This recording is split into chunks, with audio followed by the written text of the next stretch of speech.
We took over a building that was not properly taken care of. It just wasn't. It's a very special building, and we are taking care of it. This was grass, and when you have a news conference, and this was going on for many years, but everybody would just sink into the mud. It was extremely luxurious grass, especially when it was raining, because you'd go down about 5 inches into the mud. And when we had a press conference here, all the press standing back there, they'd be cursing me. The women would be lifting up their shoes, saying, "You've destroyed my shoes. This is terrible." So we got a stone that's the exact same stone and color as the White House itself, because we wanted the friendly feeling of that light color. And it reflects the sun, and it keeps you cool even in the summer. And we've had press conferences. We finished it about a month ago. This is, as you see over here, the Presidential Walk of Fame. And we had this long wall with half windows because that used to be a swimming pool on the other side of the wall. That was the swimming pool where Jackie would say, "I hear women inside." Are women inside? Quite a famous, I'm not saying anything, this was a part of a movie. And the Secret Service said, "No, ma'am, there's no women inside, ma'am. I'm sorry, ma'am, you're going to have to move along. But I hear women inside." "No, ma'am, you'll have to move along, ma'am." So that was the famous swimming pool. Now it's even worse. It's for the media. They covered the pool up. They covered the pool up, and now it's for the media. And I think we have a small representative group. I don't think they allowed the rest of them. I can't believe it. What happened? They're all on the other side of the wall. Can you believe it? Because this is supposed to be sort of a private event. And there is no such thing in politics as a private event. Lindsey, you learned that a long time ago, right? The great Lindsey Graham. Doing fantastic. You're up 34 points, Lindsey. That's not bad, I'll tell you. It's not bad. So we did the Presidential Walk of Fame from the great George Washington all the way to, well, I think we have to rate him above me. So less than great, less than George. Somebody went up there, they say, "You're the third best president in the United States." This was on television, third best. And they said, "Who are the first two?" "George Washington and Abraham Lincoln." And I got extremely angry at this man. You know, you can't. It's going to be tough to beat, Mr. Senator. It's going to be, John. It's going to be very tough to beat Washington and Lincoln, but we're going to give it a try, right? Hey, they didn't put out 8 wars, 9 coming. All right, we put out 8 wars, and the 9th is coming. Believe it or not.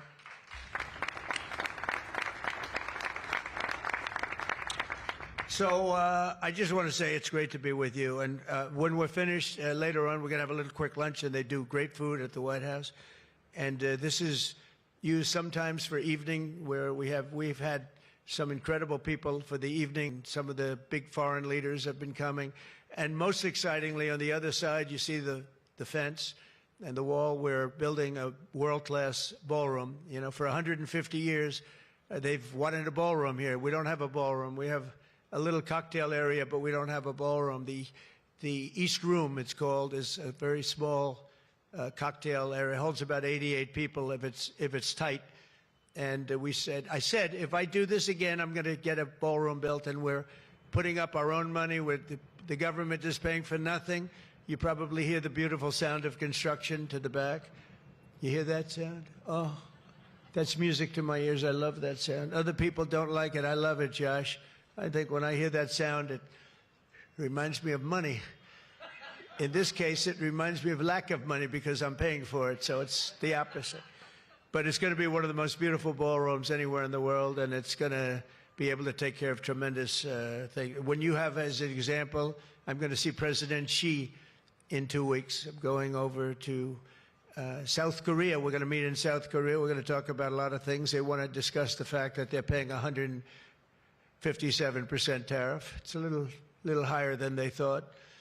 And we're doing very well. I think we're going to do well in that negotiation. We've done well, as you know, with Japan, with South Korea, with Europe. The European nations got together. We made a deal. And it was all based without the tariffs. You could have never made the deal. I'll tell you what, tariffs equal national security. Remember that. Tariffs equal national security. You got to remember that. And they also equal wealth for our nation, because we've taken in hundreds of billions of dollars in a very friendly manner, given to us by nations that used to take it from us. And they used tariffs on us. We never used it on them because we were foolish, or we were led by people that weren't business people. But it really does. It equals national security. And I wouldn't have put out, I mentioned 8 wars, 9 coming. Of the 8, 5 were based solely on trade and tariffs. India, Pakistan were going at it. 2 nuclear powers, and serious nuclear. 7 planes shot down. They were ready to go, and I called them up. I said, you go to war, and we're not doing a trade deal. And they said, well, what does one thing have to do with the other? I said, it has a lot. You're nuclear powers, and if you do it, we're not doing a trade deal. And 24 hours later, they called me, we have decided not to do it. We stopped the war. We stopped a potential disaster, a nuclear disaster, because of trade. And it's been really amazing. But the tariffs have made us a wealthy country. They've given us tremendous defense. They've given us things that we can do for other countries, very positive. But again, really, it's national security, it's national defense, and they are so important. And it's incredible that presidents, for the most part, didn't know how to use them, when to use them. If you go back, you'll see some of the presidents that were the most successful were believers in tariffs. And I even see foreign countries now that we are doing very well with taking ads. Don't go with tariffs. They're taking ads. I saw an ad last night from Canada. If I was Canada, I'd take that same ad also. But they're actually on television taking ads. But I do believe that everybody's too smart for that. We have a very, very big and important case coming up. We should win the case based on the legal merit. We should also win the case based on all of the things I just said. But we're a wealthy country again. Last week, as you know, they found $31 billion. They came to see me, sir. We found $31 billion. They said, we don't know why. I said, was this a good find or a bad find? It was a good find. It was a plus 31. We're used to finding negative 31s, right, for the last 30 years. I said, check the tariff shelf. Well, those tariffs haven't kicked in. Yes, they did. They kicked in 2 months ago. Check it. He comes back 2 hours later. Sir, you were right. We have an additional $31 billion, billion, not million, Lindsay, billion, that we just found from tariffs. They kicked in earlier than we thought. You were right. We're a wealthy nation again, and we're a nation that can be secure. We're a nation that can start paying down our debt. And with tariffs, we're the wealthiest nation ever in the history of the world. Without them, we've got to slog. We've got to slog. But remember this, other nations, including China, Japan, European nations, they used tariffs against us for many years. That's why we owe $37 trillion. That's why. But they used tariffs very successfully against us, and we had presidents that never fought it. But now you have a president that does fight it. So I just want to welcome you to the incredible Rose Garden. It's just an incredible place. It was done, we did it, brought it back to health. It was in very bad shape, actually, and we brought it back to health. First Lady Melania did a fantastic job on it. The surrounds and everything, it's all brand new wiring. You know, underneath there's a lot of wire, a lot of things. Everything brand new, everything beautiful. The only thing we did is we had to get a hard surface here because nobody could use it because of the grass. So I just want to welcome you, and I hope you're going to be here a lot. We're going to use it for meetings. We're going to use it for press conferences. Now we can use it. It was unusable before, and now we can use it. But everything that you see was redone. All of this was redone, and the whole White House is being redone. Some of you came through what they call the Rose Hall. They call it different names, but you probably noticed, I don't know if you came through this door, did you notice the white marble floor that was put there? That was made out of Home Depot tiles, about 1 foot by 1 foot. They were all broken, about 30 years old. And I replaced it with book-matched marble, paid for by your friend, President Trump. It's like, it's amazing how people like it when you say you paid for it. When I say I paid for it, they say, oh, I love it. But it really, they did a beautiful job. They're great talents. They're very talented marble people I have. And they replaced it with beautiful Paradiso marble and statuary marble. And it's really, really beautiful. I want to thank the outstanding leadership team, and you really do have that. Majority Leader John Thune, who's been my friend, he really really has done an amazing job. Thank you, John. Thank you. Done an amazing job. I didn't get to know John as well in the first term, and I've gotten to know him very well over the last 9 months, John, and you're doing a fantastic job. Thank you very much. Really great. Majority Whip John Barrasso, who's outstanding man. Thank you, John. Thank you. Great guy, too. Conference Chair Tom Cotton. He loves that military. He loves the, he loves the military. Policy Committee Chair Shelley Moore Capito. Shelley, thank you very much, Shelley. Vice Chair James Langford. Very good. James, thank you. And, you know, we have everybody but one person here. You know, everybody showed up. I figured you'd have like, I'd say 40 would have been a good number, right? We have everybody. We're just missing one person. You'll never guess who that is. Let me give you, he automatically votes no on everything. He thinks it's good politics. It's really not good politics. He's an automatic no.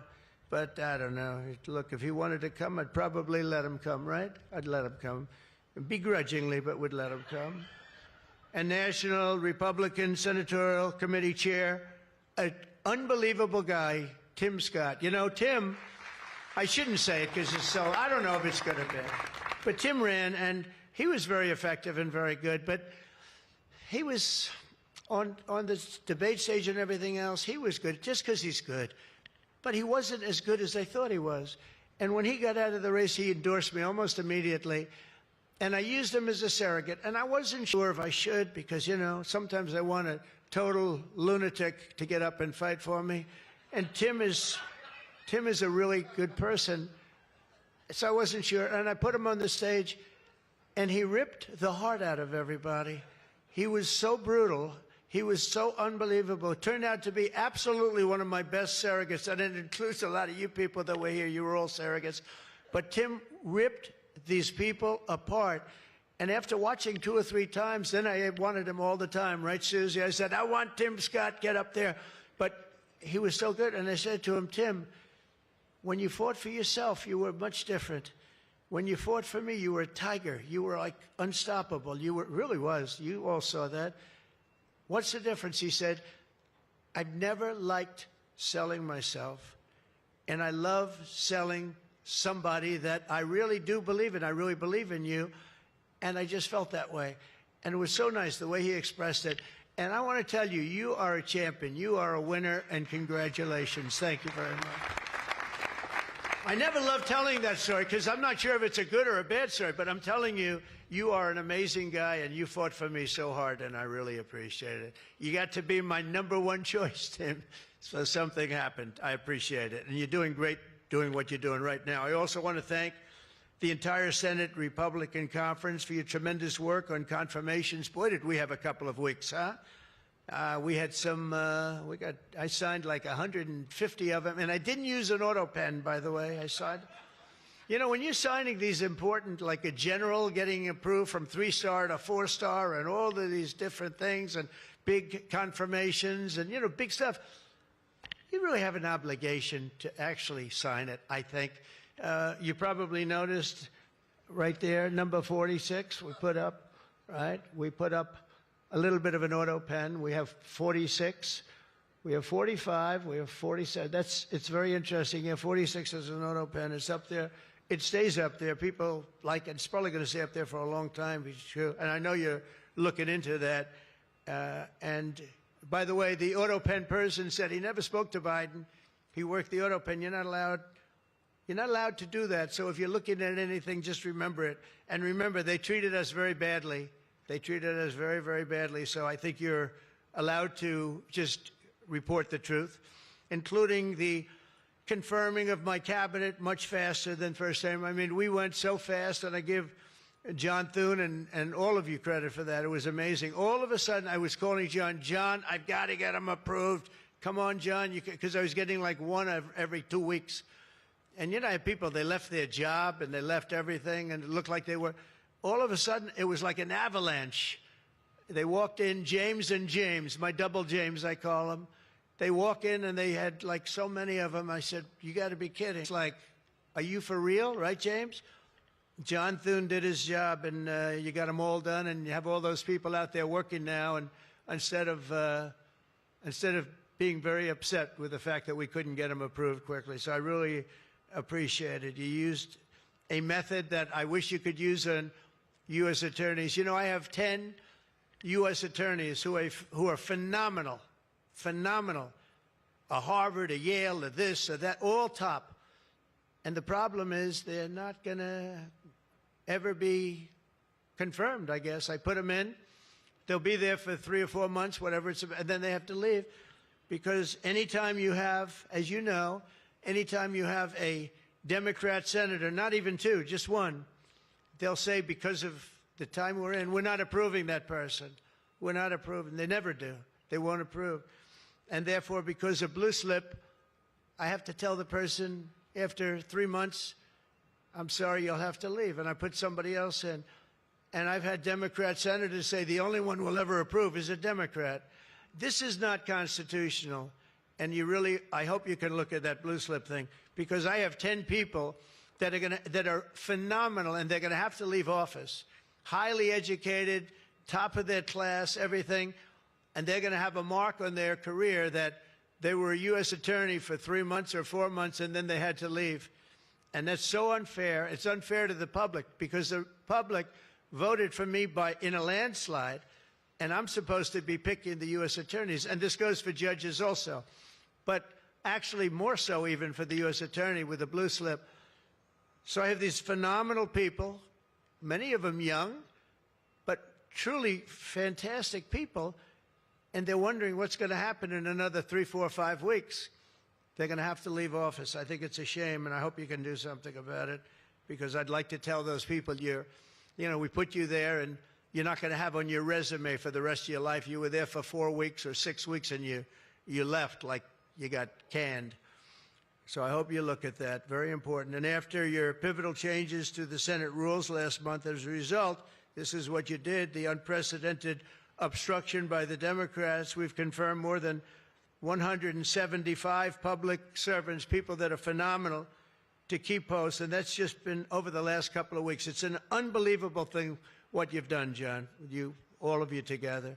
So working closely with me and House majority, the Republican Senate also gave us the largest working class tax cut in American history. And you passed the Lake and Riley Act to throw illegal alien criminals out of our country. You passed the Genius Act and the Take It Down Act with the support of our wonderful First Lady. She got, by the way, she got actual support from the other side. It was bipartisan. I think Rand didn't vote for it again, but I think it was only Rand. You had bipartisan support other than maybe Rand. But another one I'm going to ask you to vote for, and it's in the House now, and I hear it's doing well in the House, James. It's Kate's Law. A young lady named Kate Steinle, I remember it so well, probably 8 or 10 years ago now in San Francisco. She was holding hands with her father on the San Francisco pier, looking out into the water. This beautiful, everything was beautiful, but the person was, and alien that came in was thrown out for, no, but a lot, and shot her through the, and she went down and she looked at her daddy, daddy, something happened, and she passed away in his arm. And I mean, you can imagine, it was so sad, such a beautiful, beautiful, beautiful person. Father was destroyed, you know, virtually destroyed. And they passed they wanted to pass what they call Kate's Law, and it's now again in Congress, and I hear we're going to get it passed in Congress, and when it gets up to the Senate, I hope you guys can pass it. And basically, very simply, it says that if you're an illegal alien and you come in and you get thrown out, if you come back and get caught, you have to spend 10 years in jail. Very simple. Very simple. If they would have had that, Kate Steinle would be alive today. That was a big event at the time. If you remember, Bill O'Reilly, for those of you that like Bill, I think I like Bill, but he was the one, he devoted his life to that law, trying to get it passed. I think it's time that we pass it so that if you get taken out of the country and you come back illegally, knowing that this law is in existence, you go to jail for a 10-year period, and it's going to keep the repeat offenders from coming in. It's going to really keep them from coming in. Senate Republicans have already voted 11 times to get our government back and open for business. We have record business. We're going to be, I think, by the time I hit month number 12, I think we're going to have $20 trillion of investment. We're over 17 right now. As an example, President Biden had less than $1 trillion for 4 years. We're going to have $20 trillion in less than 12 months, and we're over 17 trillion right now. So it's the largest amount in our country by far, by many times. That's in our country. But here's the one. It's the largest amount in the history of the world. There's never been a country that's had anywhere near 17, or it will be 20, and it's going up fast.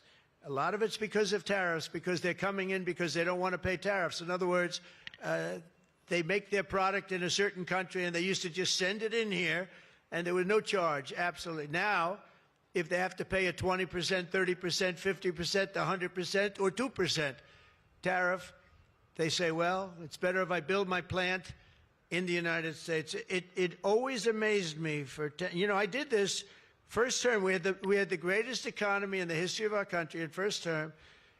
We had COVID, and we did a good job with that. That was a curse for every country in the world. It was terrible. But we had the greatest economy we ever had.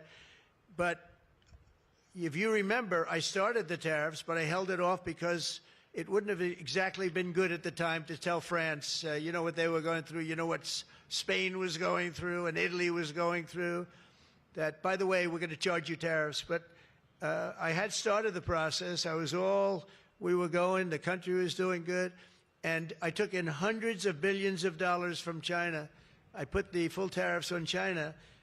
Biden left the tariffs because he couldn't, it was too much money, but they gave so many exceptions that they were essentially meaningless. In other words, here's the tariffs, but you don't have to pay if you look at somebody the wrong way. You don't have to pay. So they didn't pay very much.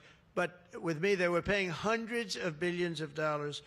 And again, I have a great relationship with President Xi. I expect to be able to make a good deal with him, and I want him to make a good deal for China, but it's got to be fair. For years, they were making $500, $600, $700 billion. $700 billion, and we'd be making nothing. It was a one-sided, honestly, we built their military. We built China's military with the money that we lost for so many years getting ripped off. So now we're going to have a fair deal. I think we're going to have a very successful meeting. Certainly there are a lot of people that are waiting for it. Maybe it won't happen. Maybe it won't happen. Things can happen where, for instance, maybe somebody will say, I don't want to meet, it's too nasty. But it's really not nasty, it's just business, and we're gonna do a good job representing you people and representing the people of our country. Unfortunately, in a craven and pointless act of partisan spite, Chuck Schumer, who I've known for a long time, and the radical left Democrats are holding the entire federal government hostage to appease the extremists in their party. And they are extreme. I mean, I've never seen anything like it. They're extreme, and you know what? We had a landslide election. We won the popular vote by a lot. We won the swing states, all 7. Remember, they said, oh, if Trump could get 3 swing states, he'd be. And, well, I didn't get 3, I got 7. We got all 7 by a lot, by record numbers. We won the Electoral College, 312 votes. They said, it's very hard for a Republican. It's harder for a Republican, although now I think we've swapped it. I think it's now harder for a Democrat, because if you see what we've done with the Hispanics, with the black workers and black men, and recently a poll came out with black men and women were doing so well. You know, they want security. They don't want to have their city destroyed. Women in Chicago, beautiful black women walking around with red MAGA hats, because they don't want to be mugged and shot and everything else. And then you see a Democrat get up and tell you how safe it is in Chicago. Do you know they've had, in a fairly short period of time, 4,000 murders. This is over a short period of time, 4,000 murders. And they had a holiday where they had 28 people killed and almost 100 shot. And then you listen to this guy, Pritzker. I've known the family for a long time. They threw him out because he was no good, and he became governor. He's got money through the family. He's got money through the family. But they threw him out. He became governor. I said, I wonder how he's going to do. It's a crime palace. It's a shame. And you know what we did in D.C. is unbelievable. You people, you can walk down the middle of the street, Mr. Senator. You can walk down. You can have your wife meet you at the restaurant, and she's not going to be accosted, shot, beat up, raped. It's unbelievable how bad it was. It was one of the worst in the country, and now it's stone cold. I don't say the word perfect, but it's pretty damn close. And, you know, they would average more than a murder a week in Washington, D.C. This is just before we got here, a murder a week. Think of that. The capital of, in my opinion, the capital of the world. They come from Iowa, they come from Indiana, they come from Florida. You call up the parents, I'm sorry, sir, your son has been shot and killed. We have no crime here now. We have no crime. And the National Guard has been unbelievable, the job. Unbelievable. And you know, it also looks better. I do a tour. I hop in that beast. I feel very safe in the beast. The windows are this thick. But I hop in the beast, and I tell the Secret Service, let's drive around town. I used to do that myself. I could drive myself around. I actually like that better. But now I don't think it's a good idea. But we drive around in the streets. The place is looking much, the grass is good, the fences are down, there's no tents, there's no anything. We are looking like it's just a whole new look. And the most important thing, there's no crime. And we're going to fix the roads. We have great pavers. We're going to fix the medians in between the roads, which are half of them are falling down. We're going to take some of the tiles off the bridges, the tunnels that you have. They've been up for 40 years. They're rotted. And we'll put up brand new, gorgeous white tiles like it's supposed to be. But this place is looking really good. And we haven't even started the real fixing up of the town. We're getting rid of the graffiti. You notice there's almost no graffiti anymore. A lot of that beautiful statuary marble had red graffiti all over it, had bad signs up, and it stopped. We've taken out 1,700 career criminals and people that came in through an open border. They came in through Biden's open border, and we've taken them out. The thing having to do with all of the elements in the great, big, beautiful bill, I'll tell you, it's amazing what we've done. $200 billion in costs for medical. What we've done, $50 billion for rural hospitals. And remember, no tax on tips, no tax on Social Security, no tax on... Think of all of these things that we've done. This is the biggest, this is the greatest bill. Social Security, no tax on overtime. But no tax on tips. I got that from a waitress in Nevada. I was making a speech, and I'm at one of my restaurants in the hotel I own there, and I say, how are you doing? Well, sir, it's terrible. They're taxing my tips. They're going, I wouldn't have even thought that. And I looked at it, and she said to me, sir, there should be no tax on tips. I said, say it one time more. No tax on tips. I walked outside to the press. I said, there will be no tax on tips. She was right.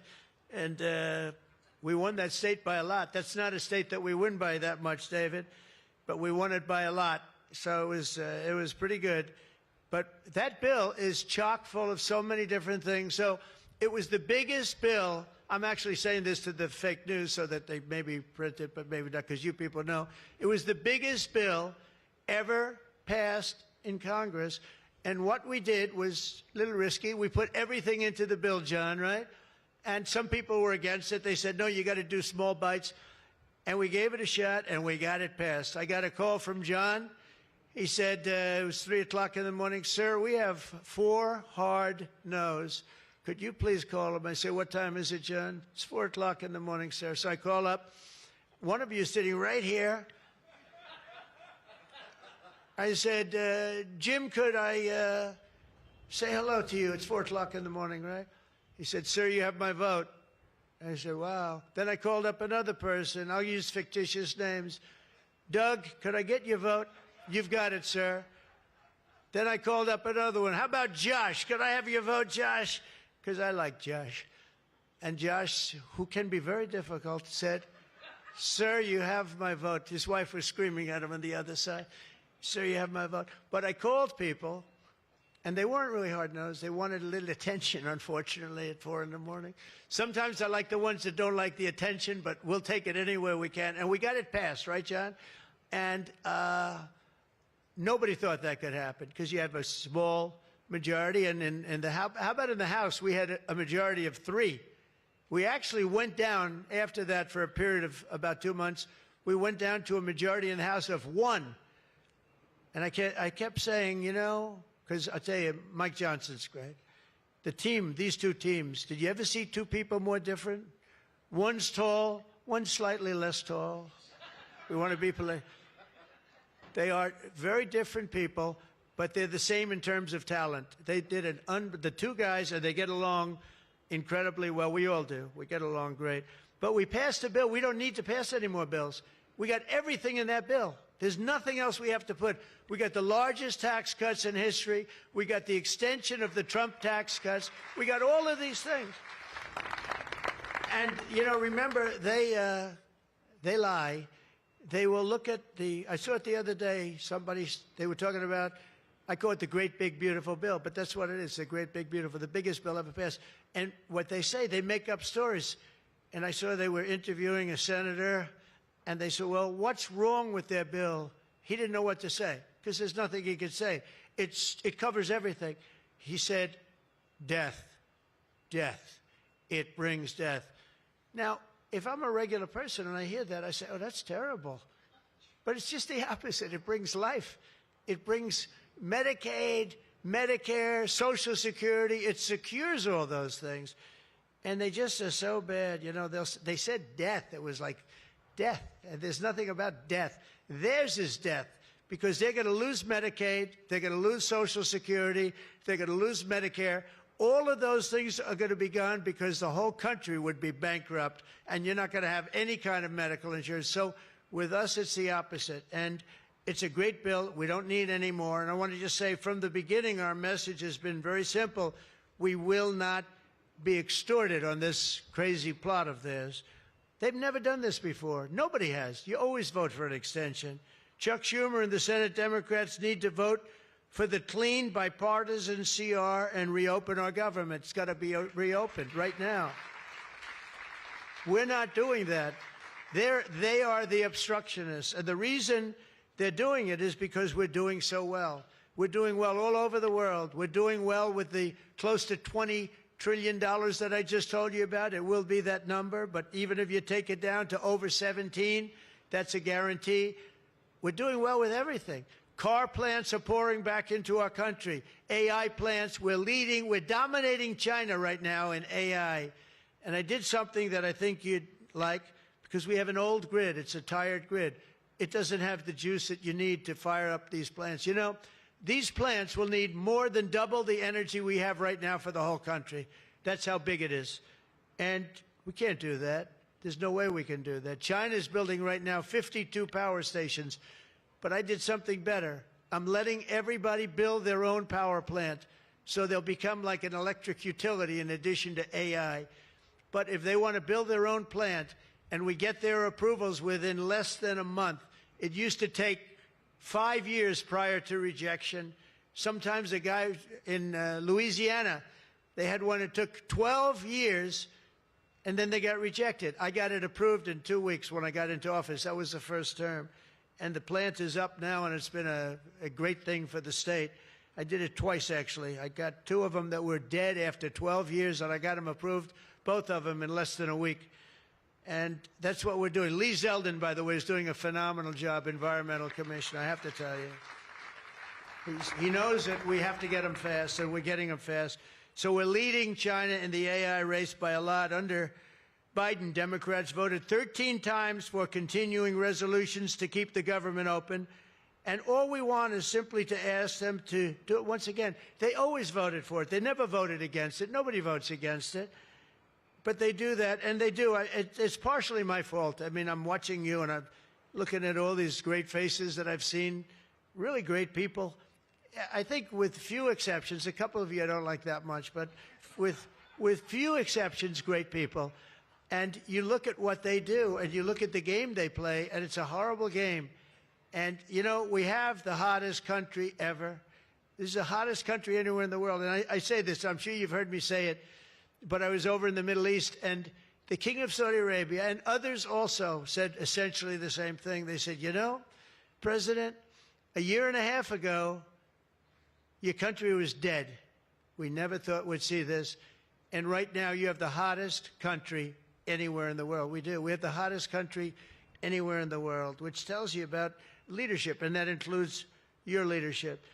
So as you know, my door is always open to anyone. It's not like that AOC. How about her, where she said, she's talking about having rebellions and everything. She said, well, my door is always open. But she's not the leader. I'm sure the leaders felt very nicely about when she said her door is open. Who the hell wants to go into her door anyway? She doesn't know what the hell she's talking about. She's the one that started. You know, I remember, I'll never forget, she never took a course on the environment. And I watched her one day, and she was on television. She said, yes, our planet will be dead within 12 years. That was a long time ago. Our planet was supposed to be dead. Remember the 12-year theory? We were environmentally dead. Now, these people, they've got an agenda that nobody quite understands. The good news is they don't understand it either. They really have no idea. But the people do. The people understand. We're giving you the biggest tax cuts in history. All of these things, it all adds up that we should do fantastically well in the midterm. The only thing wrong with the midterms is that statistically, when you look, a president gets elected, and for some reason, and nobody, even the great John Thune, cannot explain to me, for some reason, even if he's a reasonably good president, and we've had success like nobody, but for some reason, you lose the midterms. I don't know why. I mean, the odds are tremendously against, like 92% or something. It doesn't make sense. If you have a great presidency, it only makes sense that you win the midterm. So there should be no reason for it. Somebody's going to explain there might be some dark, deep psychological reason where they want to vote the opposite way.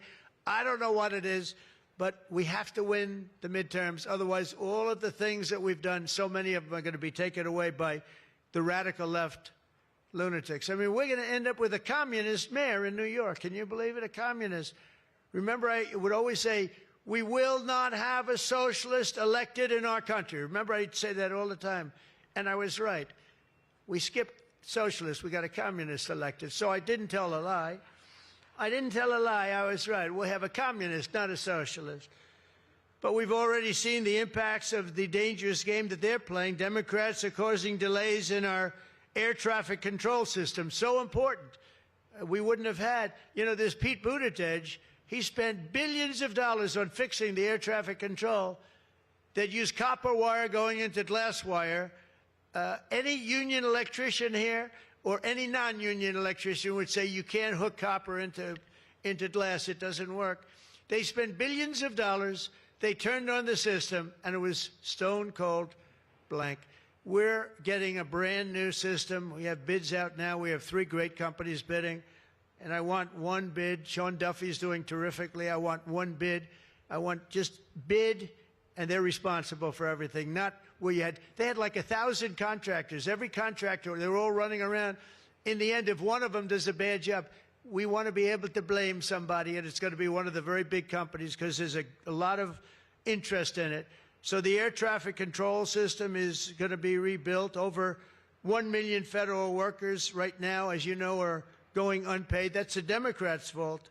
And children, tourists, unable at the museums in Washington, D.C., that we now have beautiful, safe streets, but we don't have the museums open. We should probably just open them.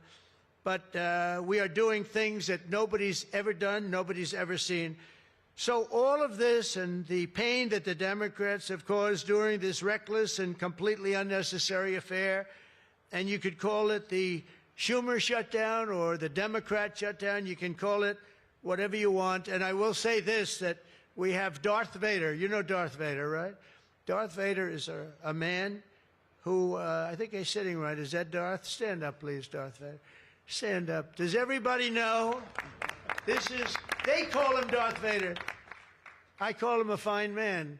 But he's cutting Democrat priorities, and they're never going to get him back. And they've caused us, and they've really allowed us to do it. And by the way, thank you. You're doing a great job, I have to tell you. So really a great job.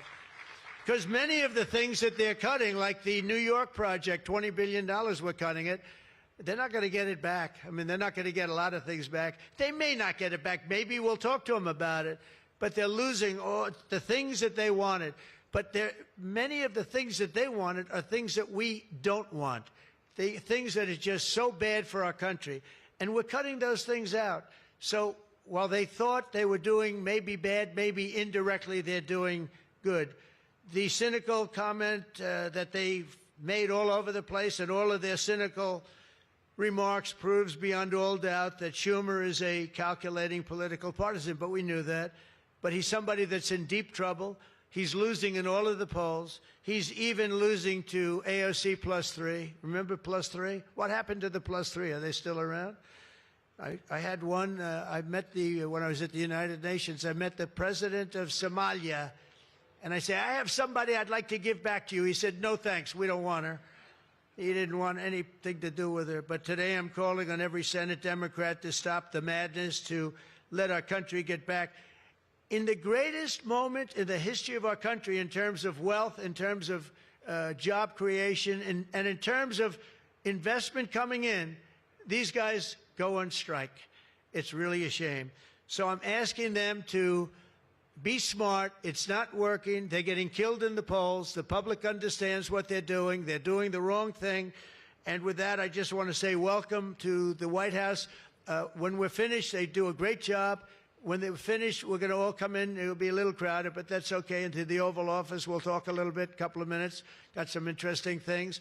And I think I'd like to have, if I could, John come up and say a few words, and we can close it out. And by the way, this is an open mic. It's open to the world. I think they can hear me out on the street. If anybody wants to come up and say after John, say it. We're all friends, and you can speak your heart out. But we've got to get our government open, and the Democrats are trying to keep it closed. Thank you.